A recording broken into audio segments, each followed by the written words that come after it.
I'm giving you the tools, right? I'm giving you the sandbox. I'm setting the table for you. But it's up to you to decide what you want to eat. Master Chief is human. He's not a machine. He's not a set of armor with a big weapon. He's a human with resilience and courage. You know, and I was so looking forward to this moment because for Master Chief, you know, the stoic, the soldier, the man of few words, all that. But there was this progression, you know, in terms of his emotional side, even through the first 3 games. But this was going to be the great leap. What happens when that soldier starts to discover his humanity? We had to create a situation that was going to knock him out of his comfort zone. The Master Chief has settled into this comfort zone of being the hero. You know, it's interesting. Early on, we talked about the hero's journey, and like, how do you have a hero's journey when he's already a hero? What are the sacrifices that you need to make in order to preserve something as precious as humanity? The journey is the important part. The growth is the important part. And so really, where does he still need to go as a human? That became the key to not just the story of Halo 4, but the entire trilogy. We're really examining what sort of burdens a Guardian carries. In a lot of ways, the story that we're telling with Halo 4 is about putting Chief in circumstances where he's forced to change. He's forced to take stock of himself. In a way, Chief is a Guardian. Cortana is Chief's Guardian. The Forerunners were the Guardians of their own universe, and they might have to make a decision that not everyone is going to agree with and that some people might condemn.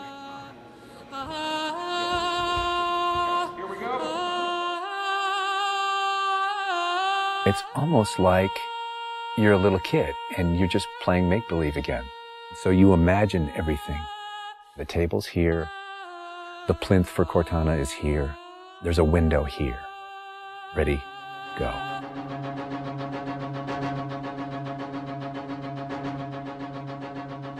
How can we immerse the player even more in this world that we've built around them? I'm not doing this for mankind. How can we have Chief have to deal with his own humanity? Everything had to be predicated by what the character needs were and what direction the characters needed to go in. The art direction specifically for Halo 4 isn't about creating an emotional tone for Halo 4, it's about creating an emotional tone for every single moment and experience that the player needs to understand. Similar to what we said is that, you know, we build what we need to see. We can't look too far this way or it starts to fall apart. But back in here, things are looking good. Film is like, I'm going to create something and it's going to be awesome and I'm going to polish it and I'm going to own it, but I'm going to share it with you, which is very different than game storytelling, which is I'm going to give you all the tools, I'm going to give you all the possibilities, and it's up to you to discover it. Answering questions and answering the directions that the narrative had already taken defined the path forward for us as we started to tell the story. We're always telling these huge, big stories. We've got Infinity, it's the biggest ship that has ever been launched. We've got Requiem, which is like the biggest Forerunner artifact we've ever found. But in the middle of all of that, we've got this very small personal story between Master Chief and Cortana. You tell a story with every detail that you put into a game. Immersion is really what allows somebody to believe your universe and also to become emotionally caught up in your universe. Ready to get back to work? I thought you'd never ask. How do we make sure the sights and the sounds and the things that they're feeling as a player inhabiting that suit really comes through more clearly? And you know, technology has allowed us to do that with much higher fidelity than back in the CE days. Okay, so those are definitely bigger ones. Yeah, those start to get... Just because we've got more people. Let's roll video. Yeah. So this will be just video and audio only, no face, no mocap. In that case, you won't mind if we return the favor. As we design these things, we put together the best plan. Until it actually touches an actor, it lacks humanity. Having the ability to work with the actors on stage, capturing their face, body, and voice at the same time, really gives us an opportunity to create an immersive experience for the actors. Working at Giant, we can have at least 8 actors in the same volume at the same time. So the objects that they're acting around and the people that they're acting with, against, through, and toward are there in the scene with them, and it makes a huge difference. We sent out a breakdown for the characters and how we wanted them to feel. We ended up getting, 80 or 90 submissions back through our casting team. Casting for the Master Chief is tough. You need a performer that has a really raw physicality to him, and yet he has to, within the confines of this suit, be able to relate and relay emotion. I like to express myself. I freely do it. I wholly do it. I enjoy it. And so pulling back on all of those instincts is what's required to play him. Imagine that translating to a 3D model with huge armor and making sure the personality of Chief's movement comes through that armor was really critical. And that really came down to Bruce's acting, his physical stature, and really his physicality as he went through all of the performance. You'll never see his face or hear his voice, but all of the other actors that are playing off of him have received so much from him in their performances, and I think that they would all agree with that.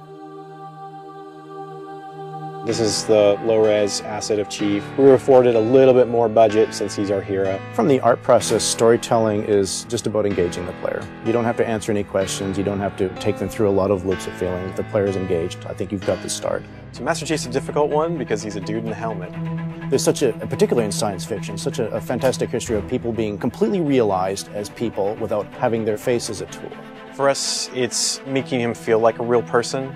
We have a nude male sculpt, and then from there we sculpt it on physically a tech suit. And on top of this, guys, when we spend time just doing all the details and trying to add some of that functionality, even little bits here and there like braille, and this just reads 117. I think it's connected to having even more modern visual flow when it comes to his lines, his design, the way you follow the outline of Master Chief. Trying to put it into an area where it feels realistic, that it feels kind of tankish. What do you think of a tank? You think square, you think metal, there's some wear and tear on the edges. So those things we want to grab, put them on the Chief so it communicates that. The fingers are missing here on these. They have armor caps that come on, but he doesn't have armor caps on his trigger finger or thumb finger so that he could have more tactile sense when he's shooting and loading his weaponry. The last thing we just changed was his visor. His visor picks up the elements based on the room that he's in. We want to take every inch of the character to tell a story as much as we can. Above all, he still needs to connect to the player and they still need to understand him as being that character. It's somebody who's been very loved over the last 10 years.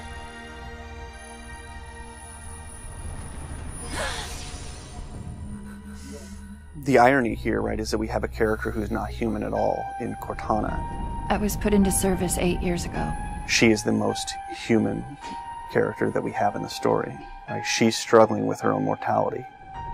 AIs deteriorate after 7, Chief. That's something that everybody struggles with. That's the most, human it gets. If we can just get back to Earth and find Halsey, she can fix this. Everyone has to figure out what it means to die. She's strong, she's convicted. She herself is going through a really difficult time in understanding the things that are happening to her. We were looking for somebody who really could bring just fire and stuff that's required for some of those sequences. We needed to make sure we found someone that had some innocence to her, but also could be very strong at the same time. If you imagine that you could have 20 emotions at one time, she has that. I will not allow you to leave this planet! She's really the heart of the game and the heart of Master Chief and explains what's going on and why it's a problem. I didn't mean to.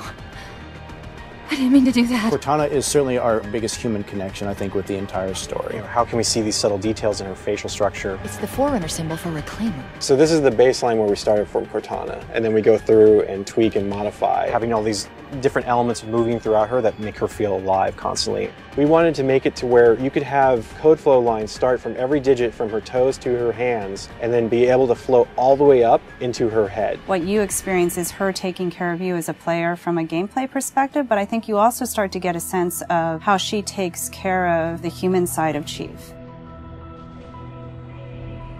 Wake me when you need me. They spotted us! Bringing Jen and Steve in and having them layer their voices over the character performances in the cinematics, that just brought the whole experience together. You look at just the number of lines that the Chief has had over the course of the franchise, and it's not a lot. How much firepower would you need? And yet people will immediately call you out on the Master Chief's voice being something very distinctive and important to them. The funny thing is that they've had this off-screen chemistry because they didn't actually meet until last year. Not only is this the first time they've ever sat together on a panel, this is the first time they've ever been in the same room or even met. So seeing them meet and seeing them have that chemistry in real life and seeing how they acted together in scenes just felt like we just missed this opportunity for all these years to actually get them together and get something even more memorable and more exciting out of them. In the beginning, they were great choices for those characters. You know, Steve has this very stoic personality that comes through in his few words. The same way Jen's voice is confident and it's strong, but it can also be playful. You do know you don't have to wait until the last minute just to impress me, right? In many ways, Halo 4 is the first act.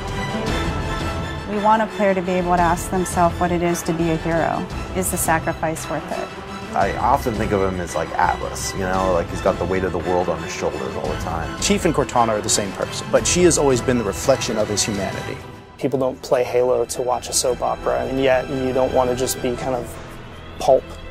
To me, it's a natural progression of this story, and it takes this relationship to the place it should go to.